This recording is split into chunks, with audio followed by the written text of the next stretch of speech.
Continúe en sintonía con la Palabra del Domingo, con el teólogo David Kapkin.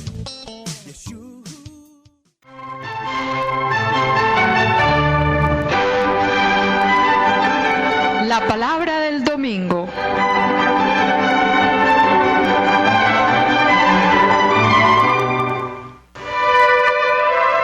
A cargo de David Kapkin, servidor del Evangelio. Una lectura y explicación de los textos bíblicos de la liturgia católica dominical. Análisis literario y crítico al servicio de la comprensión de la palabra, de la interiorización existencial y de la actualización del mensaje para la hora presente.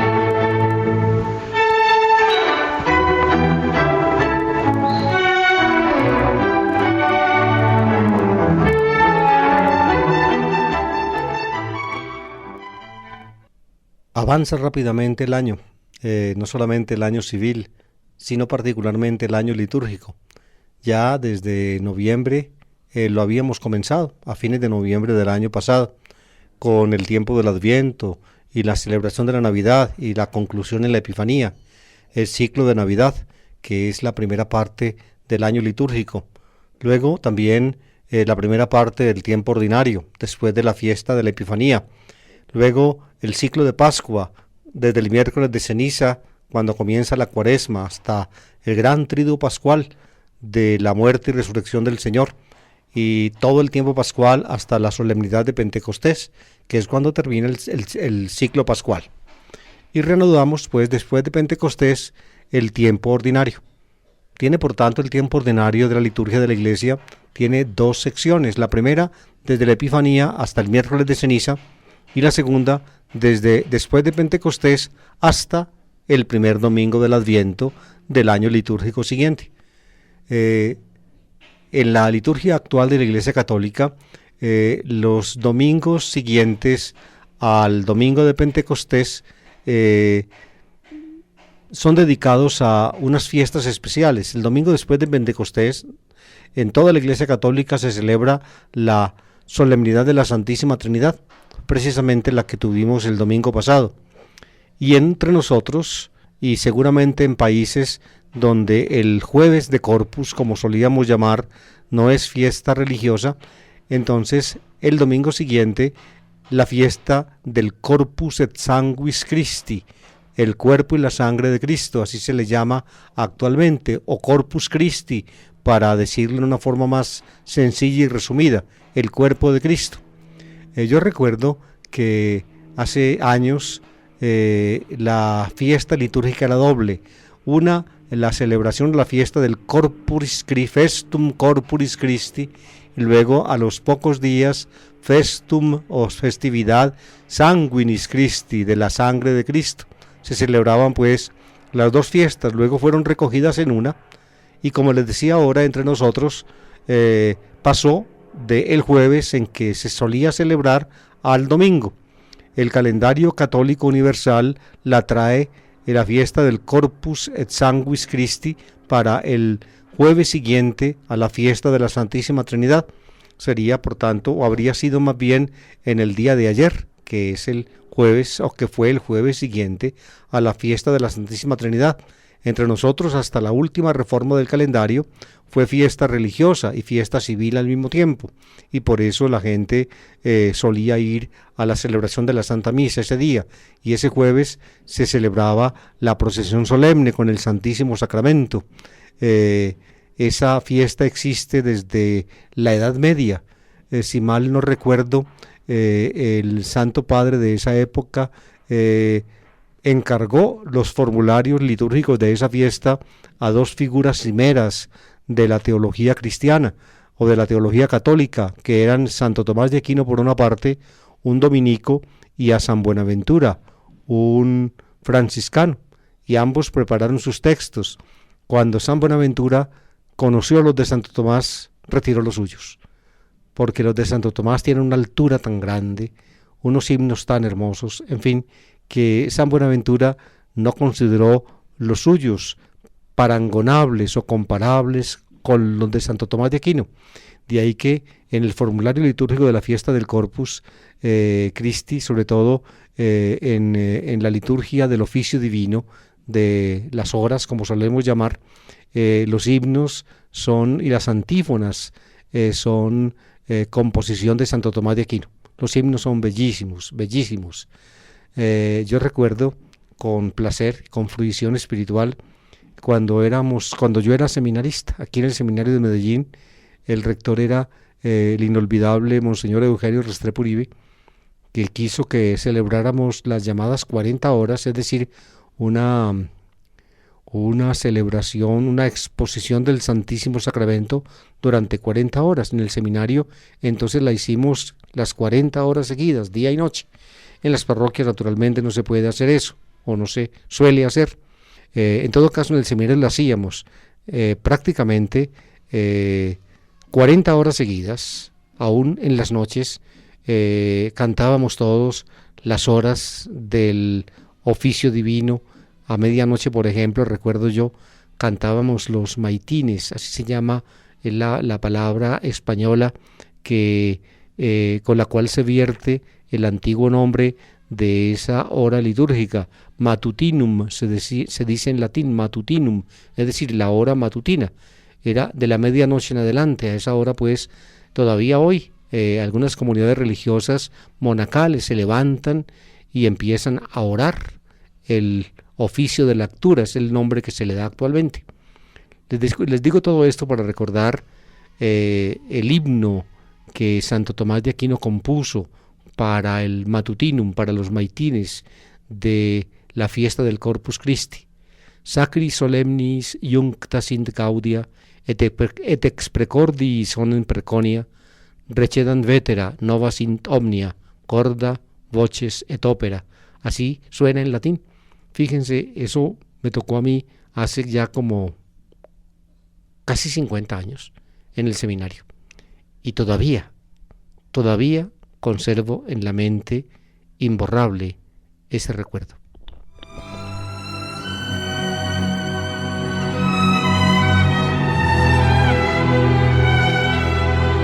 Pues bien, este domingo tenemos la fiesta o la solemnidad del Santísimo o de los Santísimos Cuerpo y Sangre de Cristo. La palabra latina que lo resume es Corpus Christi, el cuerpo de Cristo.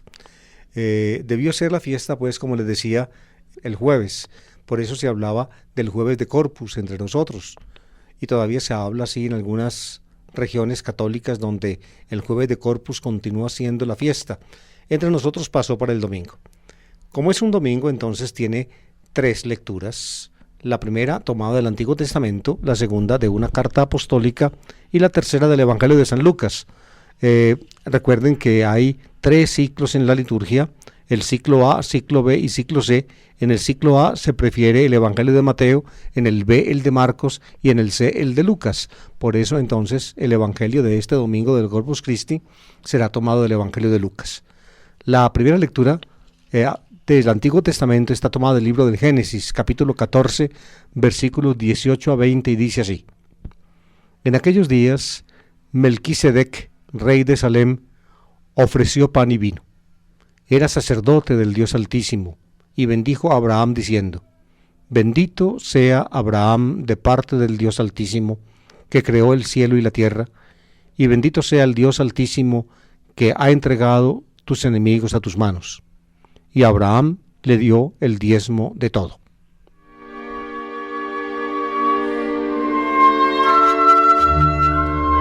Creo que ustedes intuyen por qué se escogió como primera lectura de la celebración del Corpus Christi este texto del libro del Génesis. Se habla de Melquisedec, un rey de Salem que era al mismo tiempo sacerdote. Pues bien, ofrecía pan y vino. Por tanto, la materia de los sacrificios que ofrecía en Salem este rey de justicia, Melquisedec, significa en hebreo rey de justicia. Melech es rey y Sedec es justicia. Melquisedec significa pues el rey de justicia. Este rey de justicia, que era sacerdote del Dios Altísimo, ofrecía como materia de sus sacrificios pan y vino. En general los sacrificios solían ser cruentos, es decir, animalitos, sea animales mayores como bueyes o toros, becerros, o también menores como carneros, machos cabríos, o también aves, palomas, pichones, pero también había sacrificios que, es decir, oblaciones. Se llama sacrificio cuando entonces la víctima, cuando es un ser vivo, se destruye. Cuando es pan y vino, evidentemente ya el trigo del pan ya no está vivo, ya está convertido en pan y está cocinado, y lo mismo las uvas del vino ya no son seres vivos, sino que ya se han convertido en vino, han sido pisadas y fermentadas. Por tanto, ya en el fondo son productos, digamos, procedentes de seres vivos del reino vegetal, pero ya en alguna forma pues elaborados por el ser humano. Este Melquisedec ofrecía pan y vino. Es evidente pues que ese rasgo o ese detalle del texto bíblico del libro del Génesis es el que presumiblemente movió a los liturgistas católicos para proponer esta lectura de Génesis 14 como primera lectura de la fiesta del Corpus Christi. Pero entremos en algunos detalles importantes. Ya les di el detalle del significado del nombre del rey sacerdote. Se llamaba Melquisedec, rey de justicia significa, y era rey de Salem. Shalom en hebreo significa paz, paz. Se suele decir en la exégesis crítica que realmente este sacerdote Melquisedec actuaba en, digámoslo así, en lo que luego fue Jerusalén. Tiene el mismo nombre la ciudad, rey de Salem. Ustedes ven que Jerusalén termina exactamente con la palabra paz, shalom en hebreo actual, salam en árabe. Rey de Salem, por tanto, era el rey de justicia Melquisedec, y adoraba o tenía en Salem un santuario dedicado a El Elyon. Esa es la palabra hebrea que está detrás de la fórmula castellana española, el Dios Altísimo, El Elyon, así se dice en hebreo. La investigación crítica reciente sobre los nombres divinos o los nombres, las denominaciones de la divinidad en el periodo patriarcal han sido muy enriquecidas. La obra más importante de todas, de esta, digámoslo así, de la religión de los ancestros de Israel, la escribió un erudito alemán llamado Albrecht Alt, que se llama Der Gott der Väter, significa en alemán el Dios de los padres, y él analiza las formulaciones antiguas de las tradiciones patriarcales que heredó luego Israel de sus ancestros. Se dice el Dios de Abraham, el Dios de Isaac, el Dios de Jacob, es decir, el nombre de la presunta o de la real cabeza de la tribu era dado a la divinidad tutelar de la tribu, es decir, la divinidad tutelar, el Dios tutelar que guardaba la tribu, que la conducía por las vicisitudes de este mundo, que la acompañaba en su transhumancia de aquí para allá, era pues llamado con el nombre del ancestro, es decir, el nombre de la persona, del ser humano, el nombre propio, Abraham, Isaac, Jacob. Con esos tres nombres aparece unido el nombre de Dios, el Dios de Abraham, Dios de Isaac, Dios de Jacob. La Biblia utiliza repetidamente estas denominaciones. Eran pues la divinidad tutelar de los ancestros de Israel, de los clanes ancestrales de Israel, de donde proceden.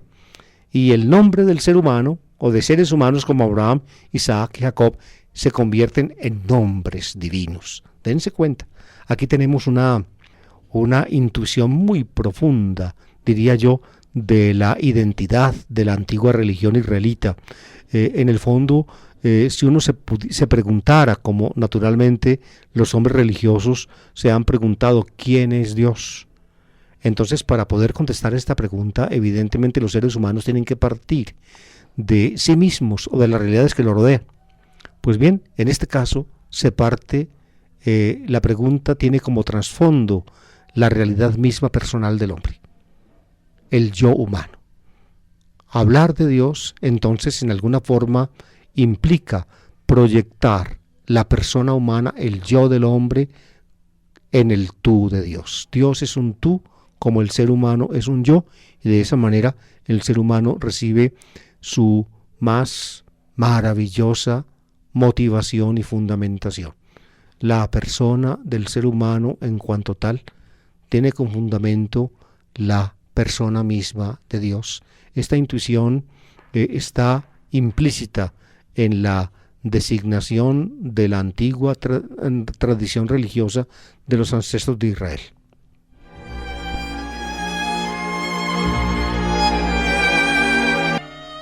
Pero los ancestros de Israel eran transhumantes, transhumaban en la región de la media luna fértil, procedían, digamos, del borde del desierto, no tenían lugar preciso para habitar, con sus rebaños y cargando en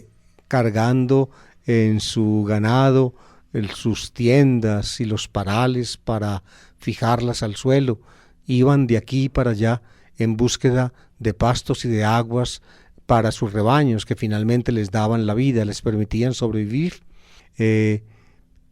Llevaban la religión con ellos mismos, su Dios los acompañaba, precisamente porque la divinidad los acompañaba, la denominaban con el nombre mismo del ancestro, que al mismo tiempo le daba el nombre al grupo. ¿Cómo se llamaba el grupo? Los Bnei Abraham, los hijos de Abraham, por ejemplo. ¿Y cómo se llamaba el Dios del grupo? El Abraham, el Dios de Abraham. Fíjense, el nombre, por tanto, del ancestro es el nombre del grupo y es el nombre de Dios. Ahí está. Importante es que como eran transhumantes, encontraban también en el ambiente de Canaán, dentro del cual se movían, encontraban santuarios dedicados a la divinidad. Actualmente, a partir sobre todo de los descubrimientos de Ugarit. Ugarit es una antigua ciudad que quedaba en el norte de Siria, no lejos de lo que actualmente son las ruinas de la Antioquía, la capital romana, la capital de la provincia romana de Siria. Quedaba Ugarit. En el siglo XV, XVI-XV existió Ugarit. La excavación ha sido sumamente rica porque encontraron en Ugarit la biblioteca del Palacio Real, imagínense. La biblioteca no estaba escrita en libros como los nuestros, ni siquiera en papiros o pergaminos, no, en tablillas de greda. Tablillas de greda, cuando la greda estaba fresca, entonces con un punzón escribían en ella, luego la ponían al horno y quedaba, por tanto, un documento escrito indestructible. Esta escritura hecha en esa forma se llama actualmente escritura cuneiforme. La gran biblioteca en escritura cuneiforme de Ugarit es ha sido una de los hallazgos arqueológicos que más han contribuido al conocimiento de la historia previa de Israel. ¿Por qué? Porque era o refleja todo el ambiente de Canaán, donde se desarrollaron los ancestros de Israel, con cuya cultura convivieron, de la cual tomaron seguramente muchos elementos. Y oigan esto, el dios principal del panteón de Ugarit se llamaba El. El, exactamente la misma palabra que aparece en la Biblia para denominar el Dios de los ancestros israelitas, El. El en hebreo tiene, diría yo, dos sentidos básicos. Uno, nombre genérico de la divinidad. Por tanto, hay muchos Elim. El plural masculino del hebreo es Im. El significa en singular un dios. Y Elim significa unos dioses o los dioses, Elim. Pero también, fuera de ese uso genérico del nombre El, también El era una denominación singular del dios principal del panteón de Canaán. Él era, por tanto, el creador de los dioses y de los hombres, el Dios del cielo y de la tierra. Estas formulaciones que les estoy diciendo, sobre todo la última, ustedes inmediatamente la conocen porque está en la Biblia. Así llamaban a él en Canaán. siglos antes de que Israel se formara en la misma región. Los ancestros de Israel conocían ya esa cultura, y el texto actual, o el texto que leímos, pone a Abraham en contacto con un santuario cananeo dedicado a El Elyon, es decir, el Dios Altísimo, el Altísimo, podríamos decirlo. En ese santuario se veneraba el más importante Dios de Canaán, y se le reconocía como Altísimo, Alto, Elyon, así se dice en hebreo. Con otros nombres, en otros lugares se veneraba al mismo él en Canaán. Por ejemplo, aparece en la Biblia también la denominación El Shaddai, otra, el Olam. El Shaddai es el Dios fuerte o montaña, parece, o el Olam, el Dios eterno. Aquí aparece el Dios Altísimo.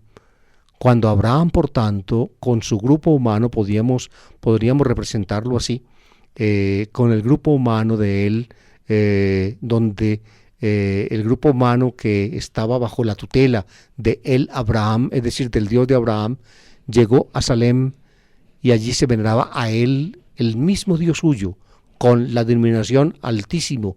Abraham encontró en el santuario de Salem, dirigido por el rey sacerdote Melquisedec, su propio Dios. Y entonces lo adoró. Y Melquisedec hizo el rito de ofrecimiento, no un animal ni cosas semejantes, sino pan y vino, que era lo que en Salem parece se acostumbraba. Hizo el ofrecimiento, la ofrenda de pan y vino, y Abraham adoró allí a su Dios, y le pagó a Melquisedec diezmo de todo. Es decir, contribuyó con el diezmo al culto de El Elyon en Salem.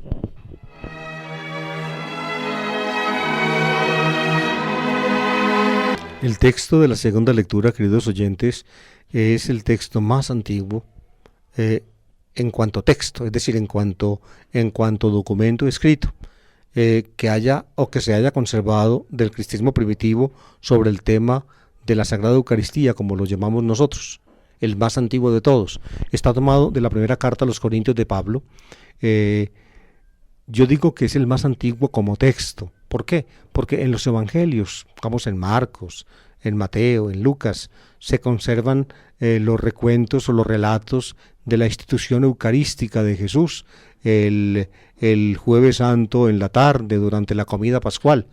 Pero los evangelios, Mateo, Marcos y Lucas, como escritos, son posteriores a la carta primera a los Corintios de San Pablo. Son posteriores. El evangelio de Marcos es de la década, fines de la década de los 60, tal vez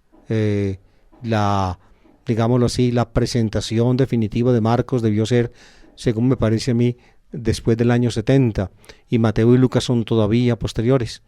Por eso este texto de 1 Corintios que vamos a leer ahora es el texto escrito, el documento, o pertenece al documento escrito más antiguo en que se trata el tema de la Eucaristía.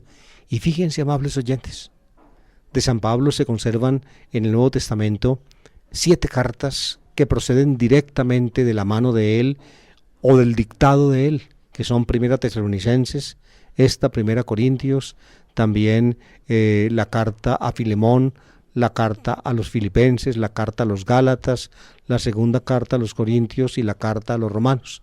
Son cartas, digamos, que el apóstol, en las cuales el apóstol puso su mano y con seguridad presumiblemente dictó a un secretario.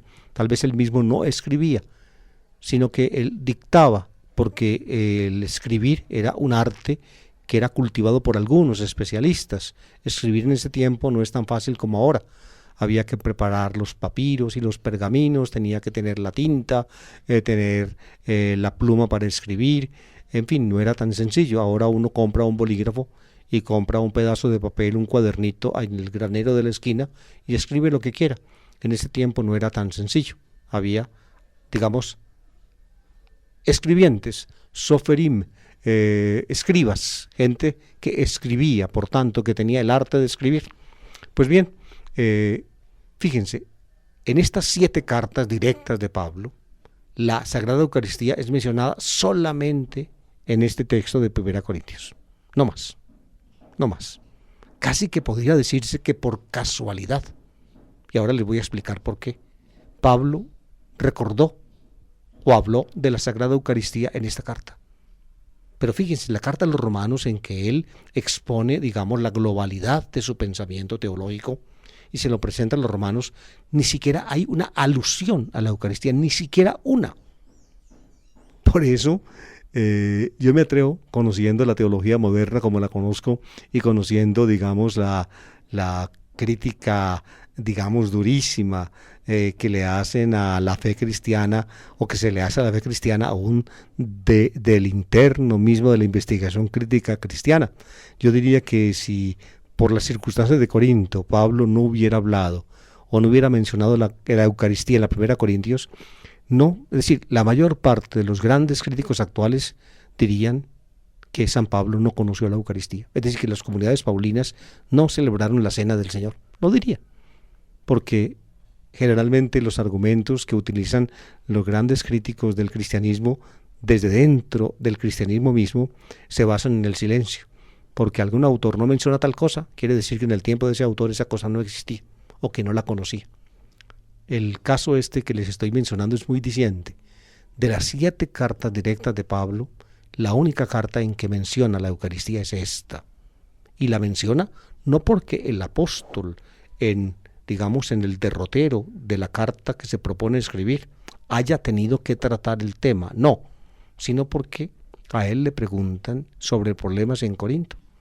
Y había problemas en Corinto que se referían a la Eucaristía. Y los problemas no eran, digámoslo así, de la celebración misma, es decir, no eran cómo pensaba la gente de la celebración, no. Los problemas eran que, como les estoy explicando, eran que la gente se reunía para la Cena del Señor, to dipnon tu Kyriou, se reunían y no se esperaban unos a otros. Entonces, las reuniones eran en lugares, digamos, a los cuales había acceso de parte de los cristianos, posiblemente las salas más grandes de las casas de los más pudientes. Y la gente solía llevar a la celebración su comida. Llevaban comida porque la celebración imponía una cena en común, y dentro de esa cena común que compartían los cristianos asistentes, se hacía el rito que llama Pablo acá, dipnon tu Kyriou, la Cena del Señor, cuando se toma el pan, se le bendice, se le parte y se reparte entre los asistentes, y cuando al final de la comida se echa vino en una copa y se bendice la copa y se la pasa a los comensales. Ese es lo que Pablo llama acá dipnon tu Kyriou. Fíjense, lo que Pablo en esta primera carta a los Corintios, pues, lo que mueve a Pablo a escribir sobre la Eucaristía no es el deseo de explicar la Eucaristía. Los corintios ya conocían esa explicación porque la celebraban allá. Lo que Pablo quiere con ese texto es que los corintios la sepan celebrar. Es decir, aunque parezca mentira, que cuando celebren, se reúnan para celebrar la Eucaristía, se esperen unos a otros, que no se coman la comida antes de que los otros lleguen. Así hacían, cada cual llevaba su fiambre. Había unos que tal vez tenían muy poco, no llevaban nada, o no habían tenido oportunidad de ir a su casa antes de ir a la celebración, y por tanto venían del trabajo, entonces llegaban desprovistos de todo, y cuando llegaban, ya todos los que estaban allí se habían comido la comida, y no les habían dejado nada. Entonces Pablo critica acerbamente esto, habla de la Eucaristía, fíjense, para criticar la falta de amor de entre los cristianos.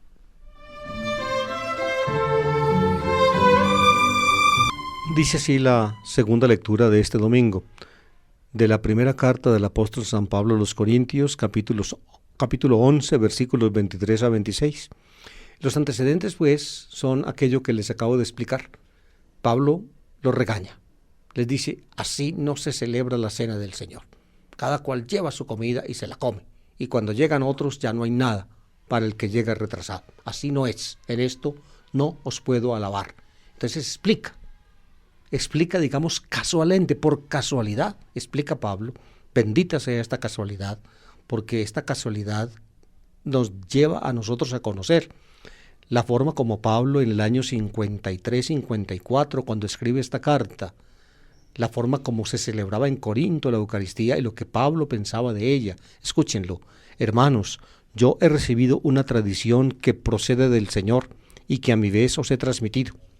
Que el Señor Jesús, en la noche en que iban a entregarlo, tomó un pan y, pronunciando la acción de gracias, lo partió y dijo: esto es mi cuerpo, que se entrega por vosotros. Haced esto en memoria mía. Lo mismo hizo con la copa después de cenar, diciendo: esta copa es la nueva alianza, sellada con mi sangre. Haced esto cada vez que bebáis en memoria mía. Por eso, cada vez que coméis de este pan y bebéis de la copa, proclamáis la muerte del Señor hasta que vuelva.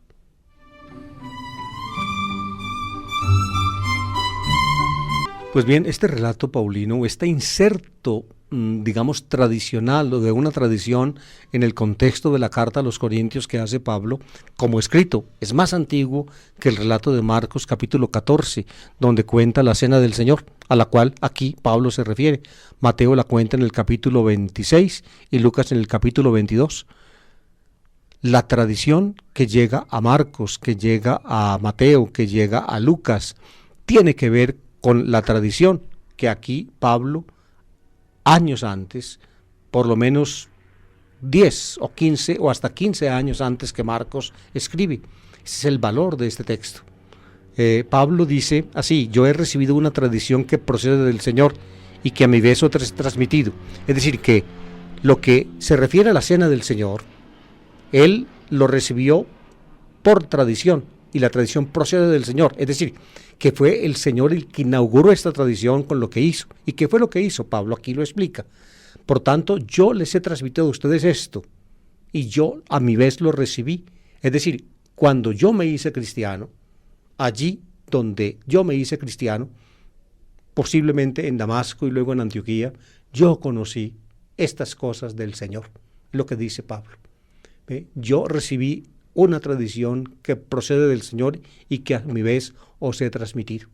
El vocablo o la terminología de recibir, transmitir, procede del rabinismo judío. Es lo que hace un maestro con sus alumnos, les transmite y los maestros reciben.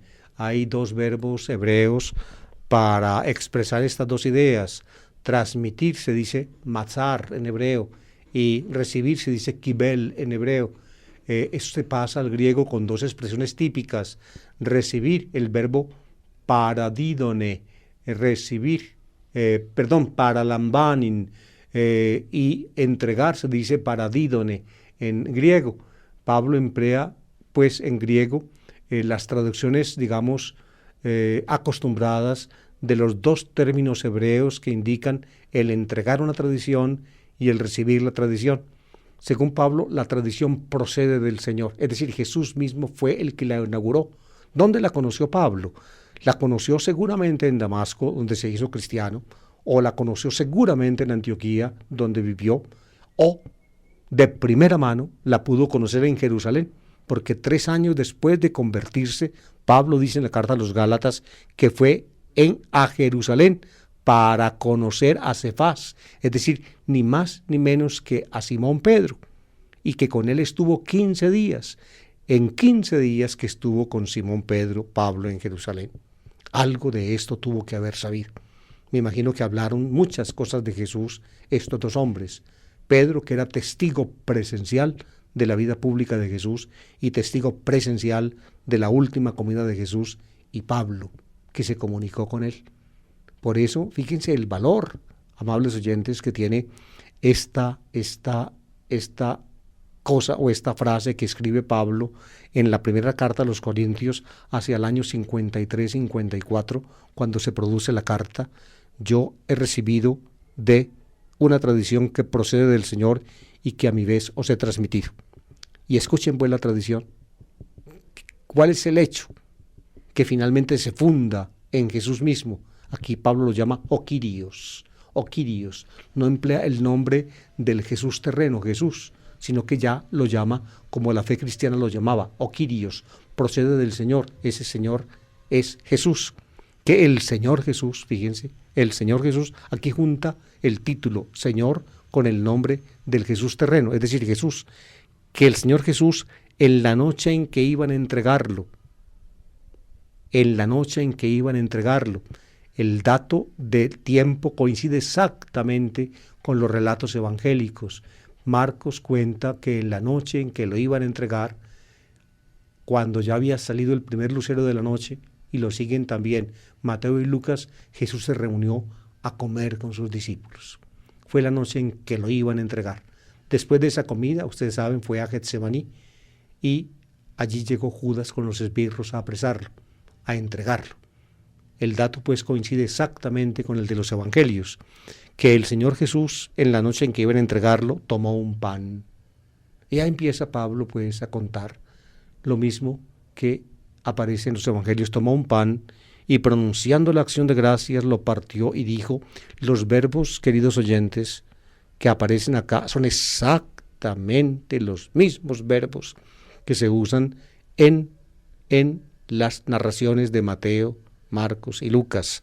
El Señor tomó un pan, elaven, el verbo lambanin, luego pronunciando la acción de gracias, efjaristesas, una variación de efjaristesas, pronunciando la acción de gracias, es evlogisas, pronunciando la bendición, pero es lo mismo, el sentido es el mismo.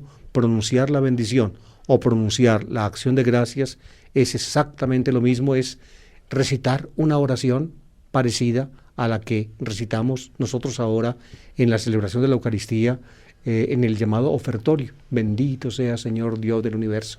Ustedes, como practicantes católicos, lo saben muy bien. Esa es la oración de acción de gracias o la oración de bendición. Precisamente se llama bendición porque comienza con la palabra bendito. Bendito sea Señor, bendito. Bendición, bendito. En griego se dice evlogetos o evlogemenos. En griego, en hebreo, baruch. Berajá significa bendición. Pues bien, y pronunciando la acción de gracias lo partió éclasen, el verbo es el mismo que aparece en los relatos evangélicos, y dijo, hipen, es el mismo que aparece en los relatos evangélicos. Y estas son las palabras que dijo Jesús: esto es mi cuerpo que se entrega por vosotros. Haced esto en memoria mía. En el texto de Marcos solamente encontramos la primera parte, esto es mi cuerpo, nada más. En el texto paulino, que es más antiguo que el de Marcos como escrito, la palabra se aumenta con esta adición, que se entrega por vosotros, y con esta otra, haced esto en memoria mía. ¿Se imaginan ustedes los exégetas, los eruditos, estudiando este texto? ¿Cómo, digámoslo así, se parten la cabeza para tratar de precisar qué fue exactamente lo que dijo Jesús esa noche? Y lo mismo, sigue diciendo, lo mismo hizo con la copa después de cenar. La copa es después de cenar. Después de cenar se ve que el rito del pan se hacía antes de cenar, al comienzo de la comida, y el rito de la copa se hacía al final de la comida. Es decir, entre el pan, entre la comida del pan bendecido y la bebida del cal o de la copa bendecida, se daba la comida de todos. Ese es el problema de Corinto, amables oyentes, que yo les mencioné. Llegaba la gente tardecito y ya los otros habían comido cuando llegaba. Y entonces evidentemente la celebración se dañaba mucho, porque la celebración se hacía así. Llegaba la gente, se esperaban unos a otros. Cuando estaban todos, entonces ahí sí, se bendecía el pan y se entregaba. Y presumiblemente se decía la palabra, este es mi cuerpo que se entrega por vosotros, las palabras de Jesús. Luego comían la comida que habían traído. Comían, y al final, cuando acababan de comer todos, se llenaba la copa con el vino y se decían las palabras de Jesús, y todos tomaban de ella después de cenar, la copa después de cenar. ¿Ven? Entre los judíos, esa copa después de cenar se llamaba la copa de bendición, es decir, potirium tis ephlogias, es la palabra griega con la cual se designa. Era la llamada tercera copa de la celebración pascual del judaísmo. Era pues prácticamente la copa que se tomaba después de la gran comida pascual.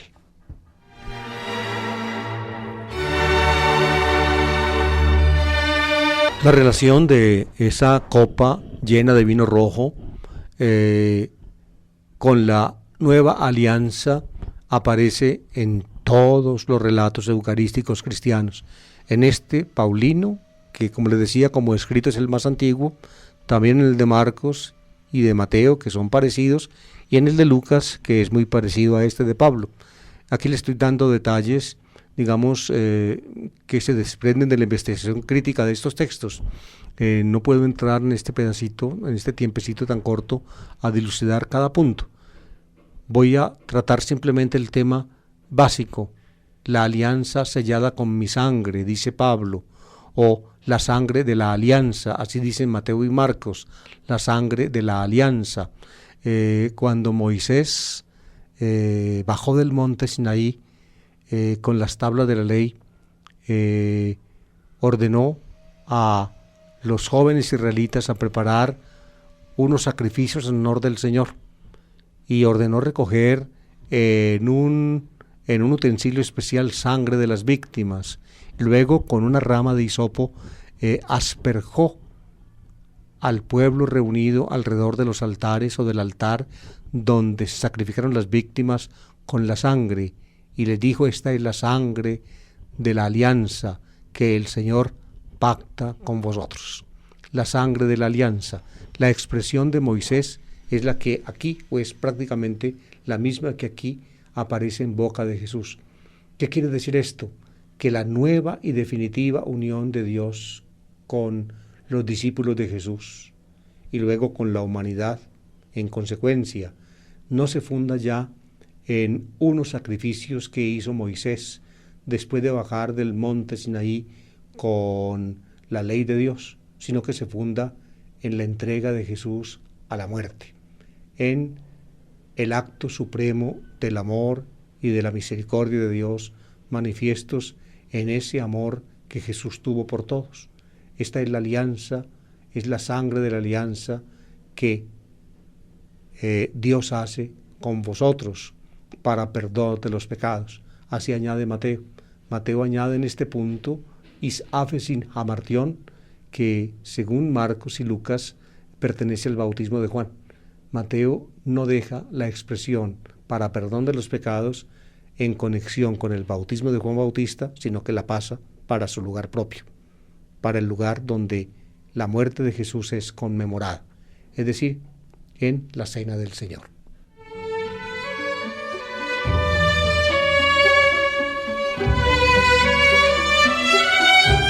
El texto evangélico de este domingo del Corpus Christi está tomado de San Lucas, y es el relato de la multiplicación del pan y del pescado.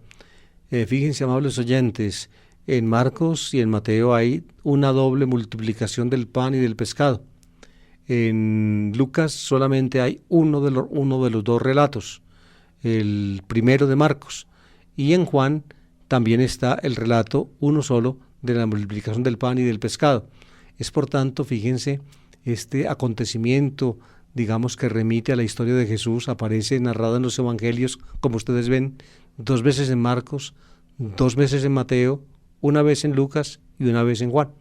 6 narraciones de la multiplicación. En Lucas, este relato de la multiplicación del pan y del pescado precede inmediatamente a la confesión de Pedro. En esto se diferencia Lucas de Marcos. En Marcos, después de la multiplicación primera y segunda, ocurren muchos acontecimientos que finalmente confluyen en la confesión mesiánica de Pedro. En Lucas, la conexión es inmediata. Después de la multiplicación del pan y del pescado, ya Pedro entonces confiesa: tú eres el Mesías de Dios. El texto lucano está en el capítulo 9, versículos 11 a 17, y dice así: En aquel tiempo Jesús se puso a hablar a la gente del reino de Dios y curó a los que lo necesitaban. Caía la tarde y los 12 se le acercaron a decirle: despide a la gente, que vayan a las aldeas y cortijos de alrededor a buscar alojamiento y comida, porque aquí estamos en descampado. Jesús les contestó: dadles vosotros de comer. Ellos replicaron: no tenemos más que 5 panes y 2 peces, a no ser que vayamos a comprar de comer para todo este gentío, porque eran unos 5,000 hombres. Jesús dijo a sus discípulos: decidles que se echen en grupos de unos 50. Lo hicieron así, y todos se echaron. Él, tomando los 5 panes y los 2 peces, alzó la mirada al cielo, pronunció la bendición sobre ellos, los partió y se los dio a los discípulos para que los sirvieran a la gente. Comieron todos y se saciaron, y cogieron las sobras, 12 cestos.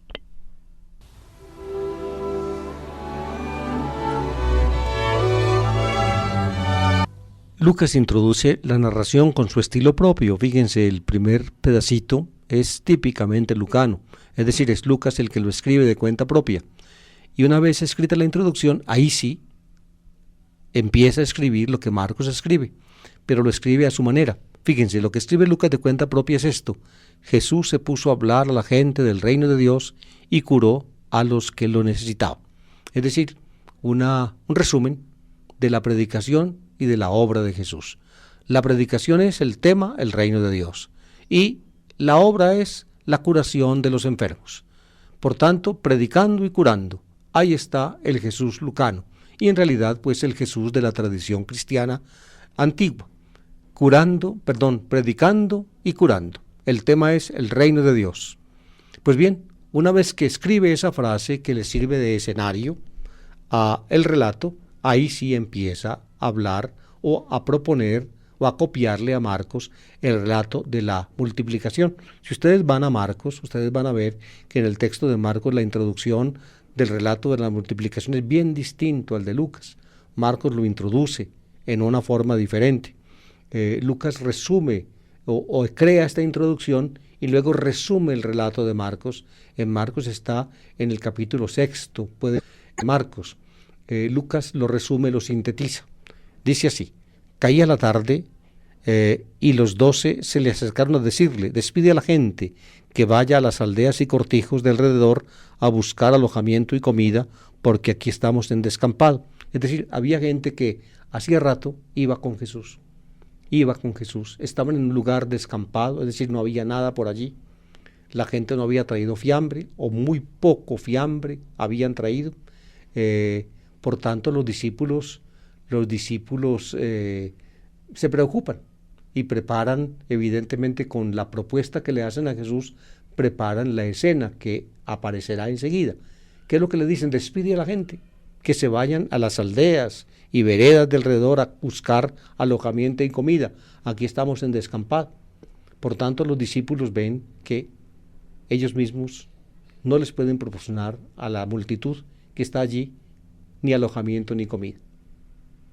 Por eso, fíjense, cuando terminemos el relato, vamos a ver que Jesús les da a ellos manera de darle comida a la gente. Jesús les dice al comienzo, Él les contestó: dadles vosotros de comer. Los discípulos le acaban de decir: despide a la gente para que vayan a comprar de comer y dónde alojarse. Él dice: dadles vosotros de comer. Es decir, son ustedes mis discípulos, los 12 apóstoles, como los llama Lucas, son ustedes a los que les toca dar de comer a la gente. Denles ustedes de comer. Y ellos muestran que es imposible. Ellos replicaron: no tenemos más que 5 panes y 2 peces, a no ser que vayamos a comprar de comer para todo este gentío, porque eran unos 5,000 hombres. En Marcos es un poco más complicado, porque en Marcos llaman y averiguan quién tiene por allí. Es decir, ahí Lucas sintetiza el problema. Lucas no tienen que ir a averiguar qué comida hay por allí entre la multitud, entre la gente. Simplemente desde el comienzo está claro que no hay comida suficiente para ese gentío, porque no hay sino 5 panes y 2 peces. Es lo mismo que se dice en Marcos. En Marcos, después de averiguar, resulta que no hay sino 5 panes y 2 peces. En Lucas, sin averiguar, se dice simplemente lo mismo: no hay sino 5 panes y 2 peces. ¿Qué es eso? Cuando la gente que necesitaba comida eran 5,000. ¿Se dan cuenta? Los discípulos dicen: eso no es nada, 5 panes y 2 peces, a no ser de que vayamos a comprar de comer, a comprar de comer para 5,000 personas. Uno puede calcular entonces el gasto que sería ese. Y Jesús les acaba de decir: denles ustedes de comer. Algo tiene que pasar. Ellos no son capaces, no lo pueden hacer. Tiene que ser Él el que lo haga.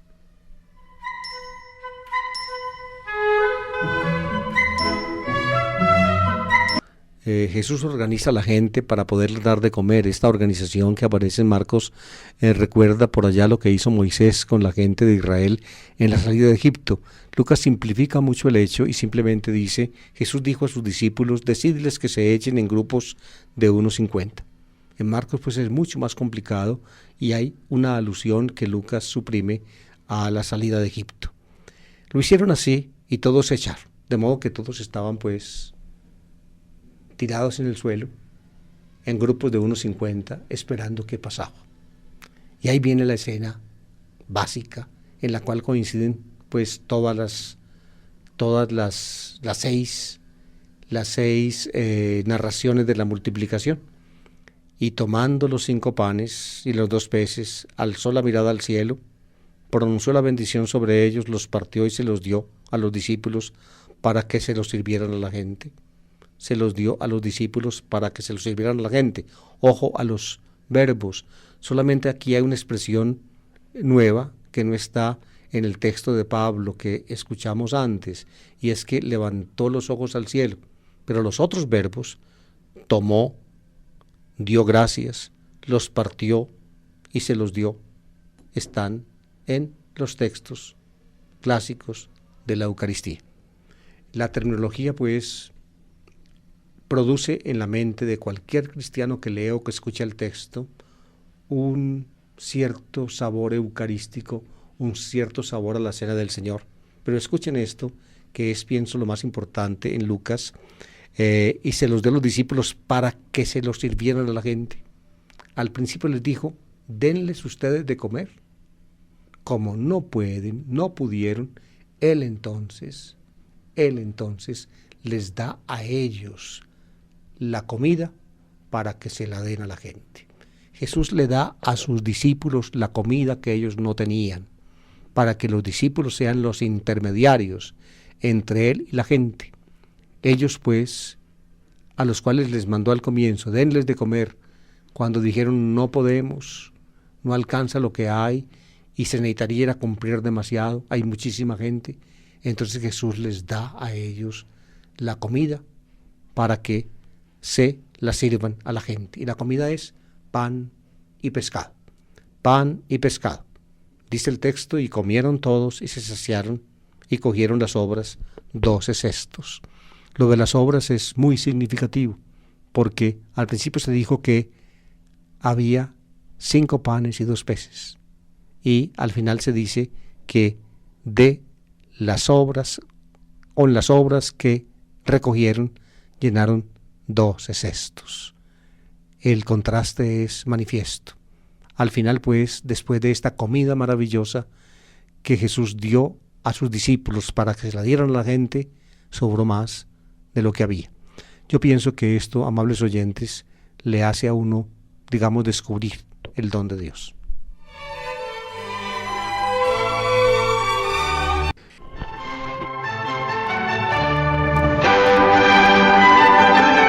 La palabra del domingo.